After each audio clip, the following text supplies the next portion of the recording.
Prezados alunos e alunas de Biologia 3, essa é a videoaula 1 do conteúdo de Introdução à Genética e Primeira Lei de Mendel.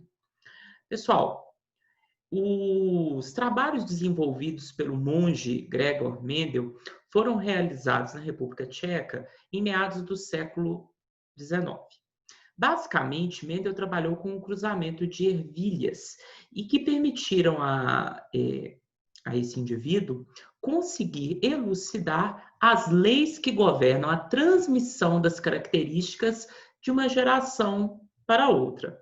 Essas leis, que são as leis da hereditariedade, leis que governam a genética, elas, em homenagem a Mendel, receberam o nome de Leis de Mendel. O interessante da gente frisar aqui é que Mendel conseguiu descobrir as leis da genética antes que a célula fosse conhecida e que o DNA, que é o material genético, fosse descoberto e a sua estrutura descrita. Portanto, Mendel tem grande mérito na biologia por conseguir, sem esse conhecimento e com pouca tecnologia, desvendar os mecanismos que governam a transmissão das características de uma geração para outra, tá? Essas leis, portanto, que a gente vai estudar, são a primeira e a segunda lei de Mendel, com as suas variações que a gente conhece hoje. Para vocês terem uma noção do trabalho braçal que o Mendel teve, entre 1856 e 1863, Mendel cultivou 28 mil pés de ervilha.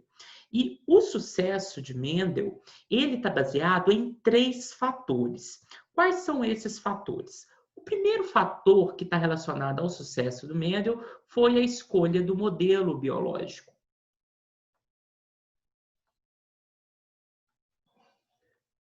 Que nesse caso são as ervilhas. Nós veremos ainda nessa videoaula que o fato do Mendel ter escolhido trabalhar com a ervilha foi fundamental para ele conseguir chegar aos resultados que ele teve e, ao interpretá-los, conseguir elucidar as leis da genética. O segundo fator de sucesso do Mendel nos seus experimentos foi o método de organização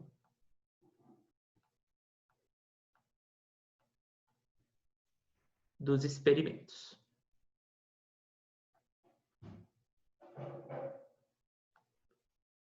Como nós vamos estudar, os cruzamentos de Mendel foram fielmente estruturados e permitiram a ele enxergar os padrões de transmissão das características, isto é, as leis que governam a hereditariedade. E o terceiro fator que levou ao sucesso do Mendel nessa tarefa foi uma análise dos resultados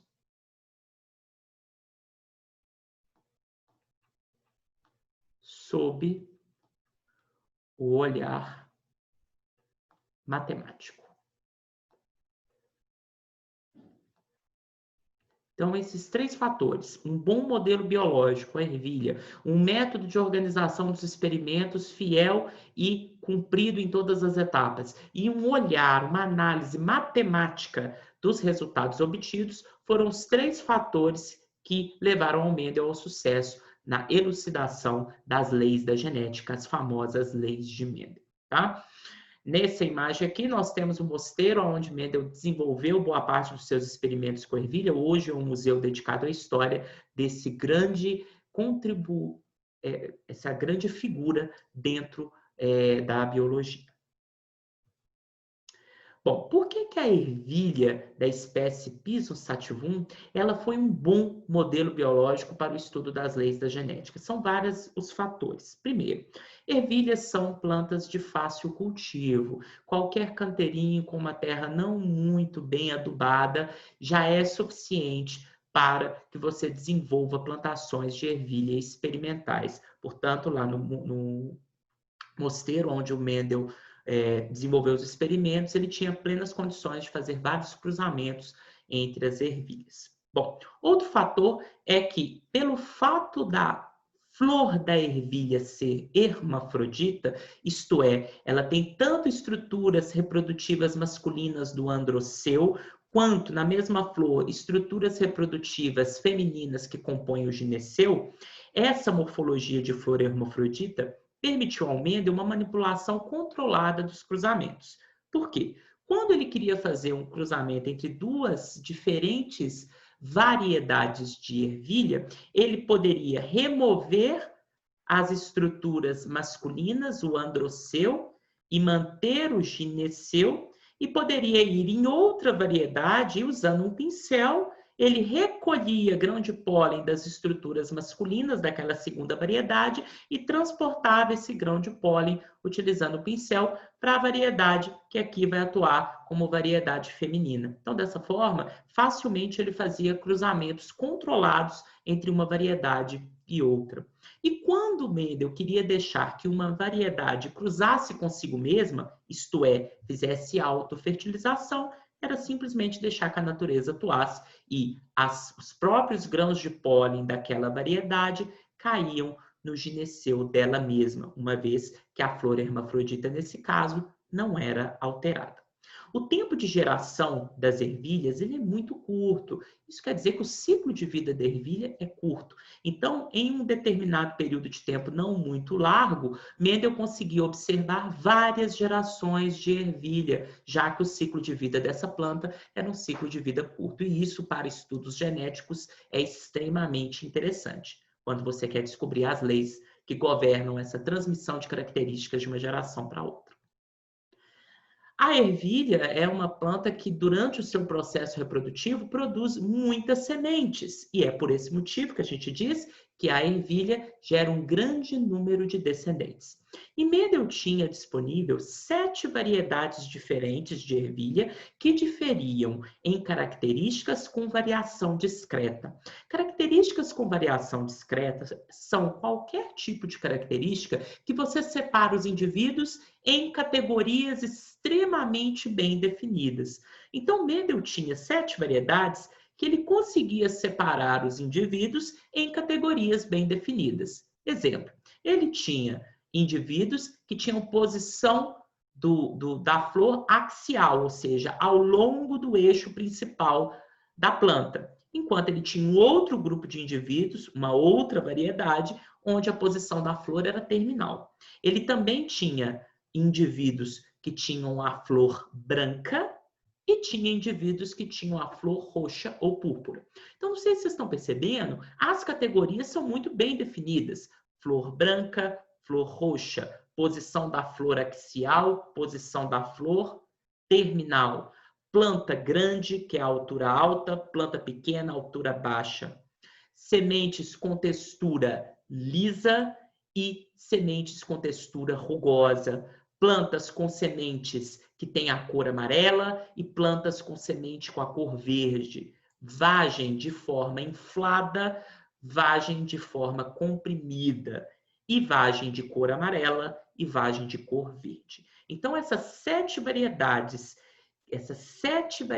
de ervilha que diferiam em 2 grandes grupos, como vocês podem ver em cada uma das variedades, era o que Mendel apresentava e ele, com essas variedades, fez vários cruzamentos que permitiram ele, depois de analisar os resultados com olhar matemático, identificar a primeira e a segunda lei de Mendel. Além disso, Mendel tinha nas suas mãos o que a gente chama de linhagens puras. E foi com essas linhagens puras que Mendel começou os seus experimentos que a gente vai estudar. O que é uma linhagem pura? Uma linhagem pura é um conjunto de plantas que, quando eram submetidas em cruzamentos entre si, sempre produziam ervilhas com a mesma qualidade da característica manifestada pelos pais, por muitas e muitas gerações de cruzamento. Então, por exemplo, quando ele tinha várias ervilhas que produziam sementes lisas, e ele queria saber se essas ervilhas formavam uma linhagem pura, ele cruzava essas plantas produtoras de ervilhas lisas entre si, fazendo aquela manipulação de cruzamento que eu expliquei com o pincelzinho. Se ele obtivesse por muitas gerações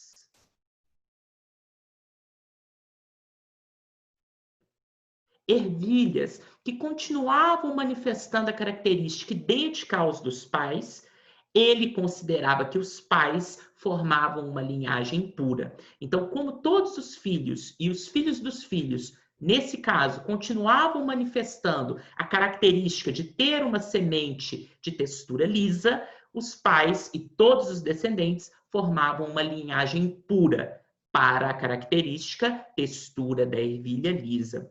Da mesma forma, para a outra variedade, que era semente com textura rugosa, se o Mendel queria ter uma linhagem pura, como ele avaliava? Ele cruzava os indivíduos que manifestavam textura da semente de ervilha rugosa e, por muitas gerações, se ele observava que os descendentes sempre expressavam a semente com textura rugosa, ele também sabia que todos aqueles indivíduos formavam uma linhagem pura da variedade rugosa para a característica textura da semente, ok? Então, o fato dele ter várias linhagens, 7, que diferiam em uma única característica cada uma delas, e dentro dessas linhagens, ele identificar que tinha linhagens puras para uma variedade e também para outra variedade, foi o início, a base para os experimentos que Mendel desenvolveu, que nós vamos estudar na videoaula 2.